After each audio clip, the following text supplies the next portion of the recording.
Good day everyone! Ngayon pag-usapan natin ang buhay at mga obra ni J.R.R. Tolkien, ang author ng mga sikat na fantasy novels gaya ng The Lord of the Rings at The Hobbit.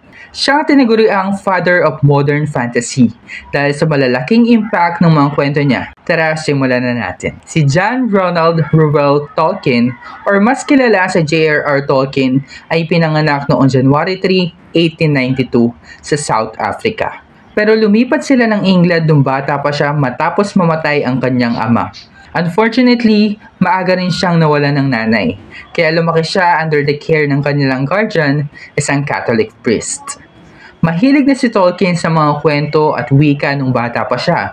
Fascinated siya sa mga lumang legends, mythologies at iba pang mga languages. Actually, sobrang talino niya sa linguistics na kaya niyang gumawa ng sariling language. Kaya nga yung mga languages sa The Lord of the Rings like Elvish, siya mismo ang gumawa. Ng college, nag-aral si Tolkien sa Oxford University, kung saan lalo pang nahasa ang talent niya sa languages and writing. Pero sumali siya sa British Army during the World War I, kung saan marami siyang masasamang experiences na nag-iwan ng marka sa kanya. Yung mga battles na nakita niya noon ay naka-impluwensya sa dark themes ng mga stories niya later on. After the war, naging professor siya sa Oxford at dito niya sinimulang isulat ang mga kwento na kilala natin ngayon.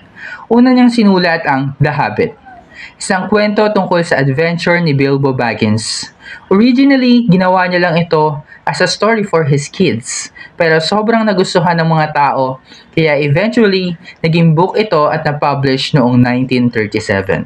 Dahil sa success ng The Hobbit, sinundan niya ito ng mas malaking kwento, ang The Lord of the Rings, na sinulat niya for over 12 years. Yung trilogy ay nag-focus naman kay Frodo Baggins at sa kanyang journey to destroy the One Ring. Dito natin nakilala si Gandalf, Aragorn, Legolas at marami pang iba. Sobrang detailed ng Middle-earth at may history, maps at unique creatures. Lahat galing sa imagination ni Tolkien. Si Tolkien ang nagbigay daan para sa modern fantasy genre.